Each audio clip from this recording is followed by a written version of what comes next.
You unlock your phone for 1 second, and somehow 40 minutes just vanish. You weren't even trying to watch anything. You just wanted to check one notification, but your brain slipped into a loop it never agreed to. And when it's over, you don't feel relaxed. You feel wiped out. That's when I realized something disturbing. My brain had been trained to chase dopamine with zero friction. We're not scrolling for fun anymore. We're scrolling to run away. From boredom, from stress, from our own thoughts. Our phones stopped being tools. They became a way to feel nothing, a beyond. So I started asking myself one question. Every time my hand reached for it, why am I picking this up right now? Respy to someone? Check something urgent? Fine. Do it, then put it down. But open your phone with no reason at all, and you've just handed your attention to an algorithm, and it knows exactly what to feed you next. That's how 5 minutes becomes 50. The system is built for you to lose track of time. It was never designed to help you. It was designed against you. One thing changed everything for me. I made my phone boring, on purpose, grayscale mode. Every notification off. Every app is engineered to overstimulate you.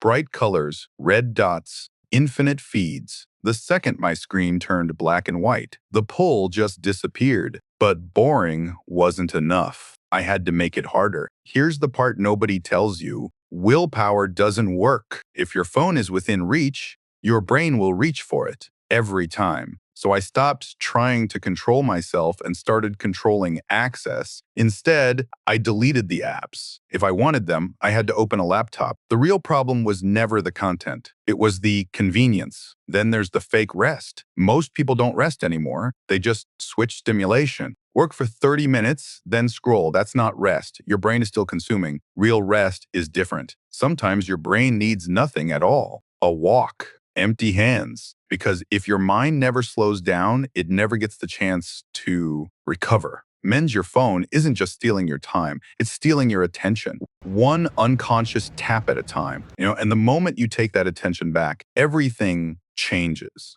Binja. So if this hit home even a little, comment the one thing that steals the most hours out of your day right now. Maybe this is the moment you finally take it back. Subscribe.